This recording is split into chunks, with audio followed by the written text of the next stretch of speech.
මං ඉස්සෙල්ලා ඇත්තන්ට කිව්වා මෙන්න මේ තෙරුවන් දෑවැත්තට ගත්ත මිනිස්සුන්ට තියෙන කසාද සහතිකය මේ විශ්වයේ කිසිම කෙනෙකුට නැහැ. රම්බුක්කන සිද්ධාර්ථ හාරෝ 550 ජාතක පොත බලලා ඉන උන්වහන්සේ ලියනවා කවිපේලියක්. එතකොට එනවා කරුණාරත්න දියුල්කණිය කියන කවි කියන මිනිස්සයා. එයාට දෙනවා මෙන්න මේක පොඩ්ඩක් කියපන් කියලා. එයා මේක හරි අපූර්වට කියනවා. මේ සින්දුව අනිවාර්යෙන්ම විවාහ වෙච්ච හැම ගැහණියක්ම අනිවාර්යෙන් කටපාඩමේ තියාගන්න ඕන ගීතයක්. මේක පුදුම වටින ගීතයක්. මේකේ කියනවා ලාදලු බෝපත් සෙමින් සැලෙනසේ යසෝදරා දේවී රහසේ හැඬුවා පෙර සංසාරයේ අසුර මතක්. කොහොමද මේ අඬලා තියෙන්නේ? මොන වගේද මෙයා කියන්නේ? මොකද්ද මේ සින්දුවේ? ලාදලු බෝපත්. මොන බෝපත්ද? ලාදලු බෝපත් නෙමෙයි, ලාදලු බෝපත්. රමුක්කන හාමුදුරුවෝ කියනවා මෙන්න මේ මහාපට ඇඟිල්ල විතර ඇතිලු බෝකොලයක්. ලාදලු නෙමෙයි, ලාදලු බෝපත්. මේ මහාපට ඇඟිල්ලක් පමණ පළලා තියෙන රුපියල් 100ක් විතර ඇතිලු මේ බෝකොල. ඒව එකට හැප්පෙනවා මද සුලඟට. මහා අයියන් නම් මුලගක් නෙමෙයි. ඒක එකට හැප්පෙනකොට එන හඬ වගේ. එකක් අහන්නේ කොයිද? අපේ අම්මන්ඩිලා ගියාම බෝධියක් පල්ලට ගිනිය පන්දමක් පත්තු කර ගන්නවා. මෙහෙන් හඳුන් කුරු පිටියක් පත්තු කරලා හක් කපයිනකන් බුදුහාමුදුරුවත් නොදන්න ගාතකී කෑග ගහන්නේ යන්නේ.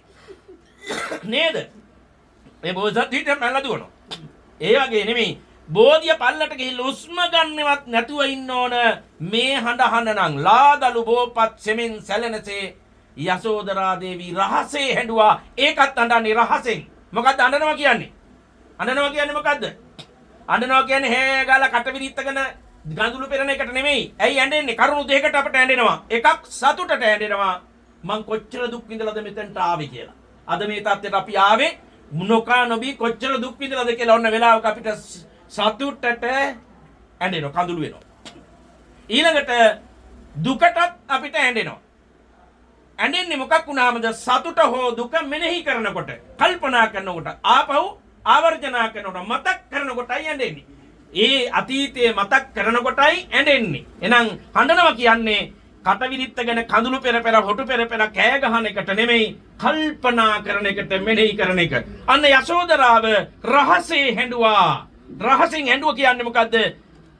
කාටවත් නොකිය කල්පනා කරා මං කොච්චර කාලයක් මේ මිනිහත් එක්ක හිටියද? මෙහෙමයි කල්පනා කරන්නේ. මේ මිනිහත් එක්ක මං කොච්චර කාලයක් දීග කෑවද? කොහොමද ඒ කාලය ගැන ඊළඟට කියන ඊළඟ පේලියෙන්. ලිහින කුලේ සිට ආගිය මගතොට සිටියා නොසැලී පහන්ට බක්සේ. ඔන්න වචනේ. වැදගත්ම වචනයක් තියෙනවා. ඔන්න ඒ වචනේ හොළුවේ තියා ගන්න ඕන. අද විවාහයටපත් වෙලා මේ නිවසට පය තබ මොහොතේ ඉඳලා මෙන්න මේ පද හතර හොඳට ඔළුවට ගන්න පුතේ. මේ පද හතර. මේ පද හතර ගත්තොත් නොඇටි යන්න පුළුවන් ගමනක් තියෙනවා. මොකද්ද? ඒ ගමන තමයි බෝසත්යන්න් වහන්සේ පසුපස්සේ මියා ආවලු කොහොමද? ලේන කුලයේ සිට ආගිය මගතොට සිටියා නොසැලී පහන්ට බක්සේ. පහන්ට කියන්නේ මොකටද? පහන්ට කියන්නේ මොකටද? ලයිට් හවුස් එකට. ලයිට් හවුස් එක කියන්නේ ප්‍රදීපාගාරය. මේක කොහෙද තියෙන්නේ? මේක මිනිස්සු හදපු එකක්. මේක තියෙන්නේ මුහුදේ. මේක මුහුද මැද තියෙන්නේ. එහෙනම් එක රැල්ලයි ගොඩට ඇවිල්ලා ගැව්වේ. කෝච්චි නිකන් පපඩම් වගේ වුණා. ගෙවල් දොරවල් නැති වුණා. කෝටි ගාණක් මිනිස්සු මැරුණා. එක සුනාමි රැල්ලක් ගොඩට ඇවිල්ලා වැදිලා එහෙම හානියක් වුණා නම් මේ මුහුද මැද තියෙන මේ යෝධ පහන් තැබට දවසකට මේ බණ කියන මේ මොහොතේ දැවැන්ත රැලි හතර පැත්තෙන් ඇවිල්ලා කීයක් දවසකට වදිනව නැද්ද? සුනාමි රැල්ල වැදුන්නේ නැද්ද? වැදුනා. පෙළුණාද? පෙළුනේ නෑ. කැඩුනද? කැඩුවේ නෑ. පිපිරුවද නෑ. දෙදරුවද නෑ. කඩාගෙන වැටුනේ නෑ. හැම ගැහණියක්ම විවාහ ජීවිතය තුළ කොහොමද ඉන්න ඕන? අන්න යසෝදරා හිටියේ කොහොමද? සිටියා නොසැලී පහන් තැබක්සේ. ගහන හේනියක් ගහපියව, වදින හේනියක් වෙදිච්චාවේ. කඳුල ළඟ කඩන් වැටුන්නේ නැහැ. ප්‍රශ්න ළඟ කඩන් වැටුන්නේ නැහැ. නින්දාව ළඟ කඩන් වැටුන්නේ නැහැ. ආර්ථික අපහසුතාවය ළඟ කඩාන වැටෙන්නේ නැහැ.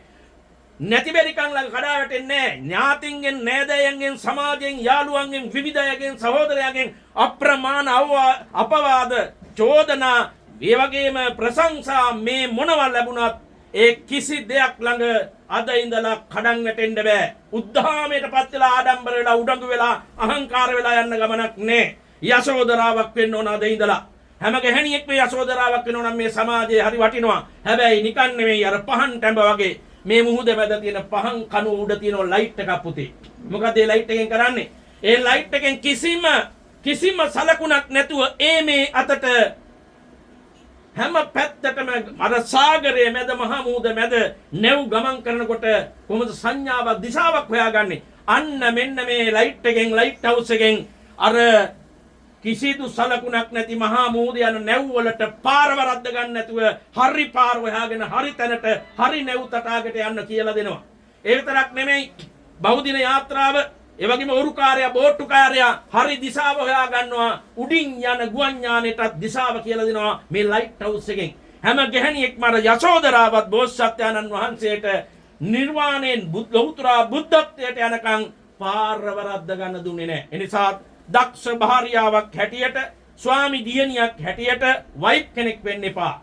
භාර්යාවක් වෙන්න වයිෆ් කෙනෙක් වෙන්න එපා. හස්බන්ඩ් කෙනෙක් වෙන්න එපා. ස්වාමි පුරුෂයෙක් වෙන්න.